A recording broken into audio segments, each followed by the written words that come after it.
We think that Poland, because of its extraordinary success, both as a democracy and as a market-based economy, is a model, an example for the region. In 2011, during an official state visit, the Prime Minister of Poland gifted President Barack Obama a copy of The Witcher 2. Everybody had a good laugh about it at the time, but for Poland, it's actually a pretty big deal. The video game industry, The Witcher specifically, is the result of a resurgent Polish economy, one that in the last 25 years has thrown off communism to become a leader in Central Europe. Polygon came to Poland to find out how that happened and to meet the next generation of developers helping to pull Poland forward into the next generation of games. Dzień dobry. This is Poland.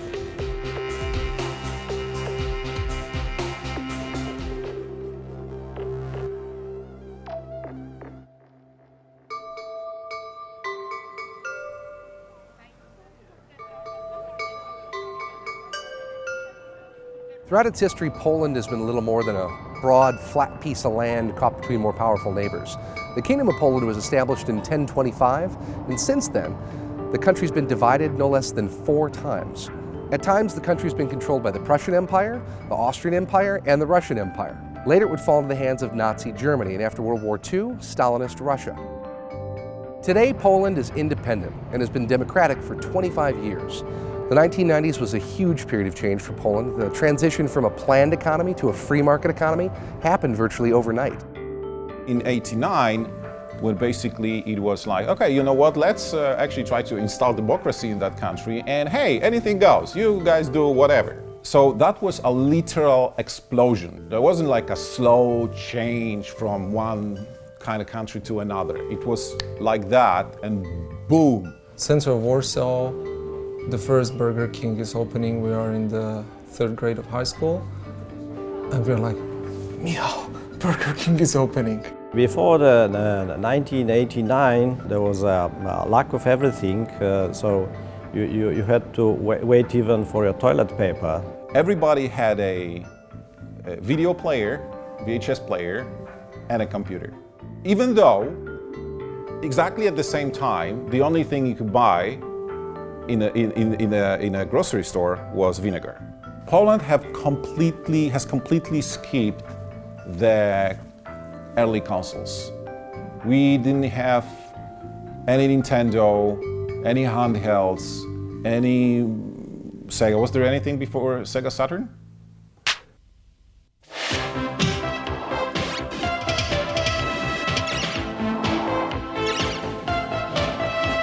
Rodzinna gra komputerowa.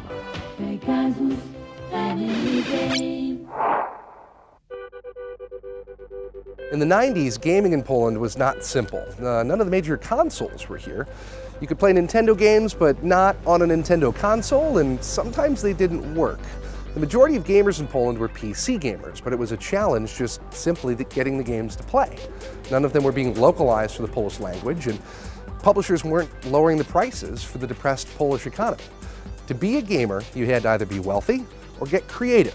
But most people went with creative.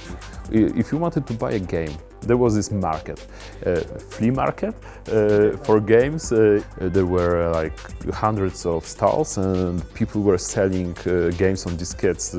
Sometimes you bought a game and you had no idea what you got because the guy had a bucket of floppy disks and you just paid him and had no idea what I'm getting into back then. Initially with Michał, the co-founder, we were just importing games on CD-ROMs and peddling them on the local computer games market, which was the incubator of entrepreneurship. Not only it was legal to copy stuff, it was also sort of encouraged. We were not born, but raised this way. Like, it's okay, that's how the world works. It's totally fine.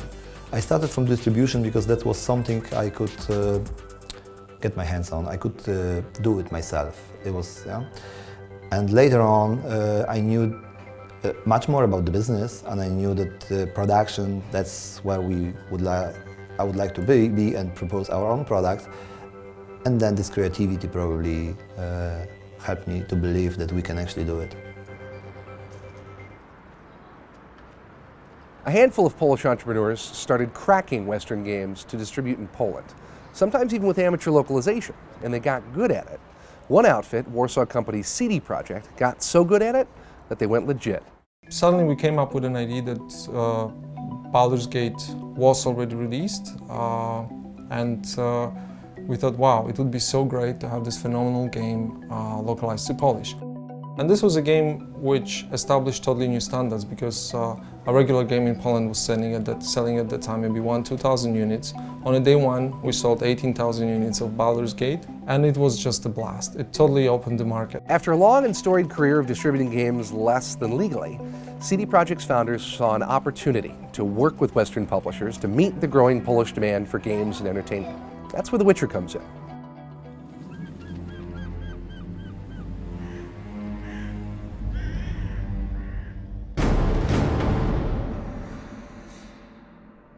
The Western world mostly knows The Witcher as a deeply narrative role-playing video game. But here in Poland, the original books are a source of national pride and sit on the shelf next to The Lord of the Rings. The industry changed when The Witcher and when the CD Projekt guys showed like all the Polish people that Polish people also can do like very good games.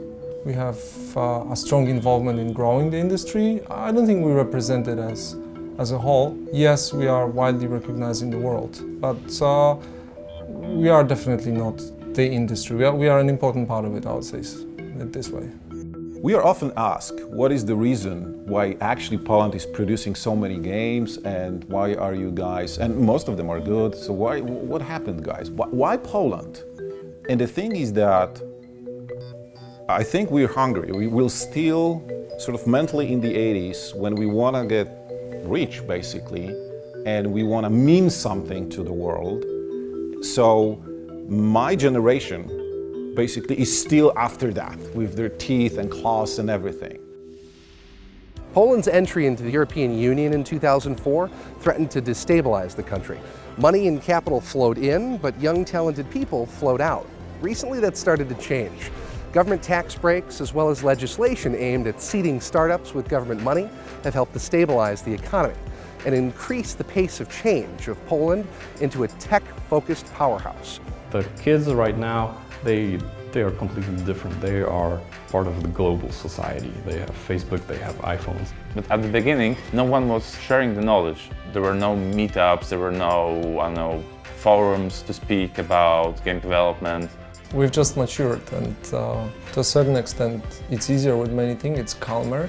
Yeah, back in the day it was total chaos at some point. What was our force sometimes, but sometimes we are just falling on our own simple, stupid mistakes. The lack of a big internal market has made games one of the country's most important exports to the West. The future for games in Poland looks very exciting. Americans were doing games since the beginning, right? The English guys also. And we are like the underdogs. And everybody likes when an underdog succeeds. I think Polish people have a really interesting history. We think differently, we feel differently, we have a different history, we approach things differently, and they can bring a lot to the table. So when I first heard that Barack Obama received a copy of The Witcher 2 from the Polish Prime Minister, I chuckled along with everybody else.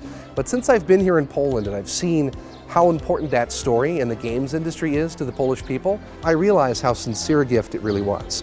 Polish game makers are some of the most passionate I've met, and each of them feels connected to shaping the new Poland. They all hope that their game can have just as big of a cultural impact as The Witcher did.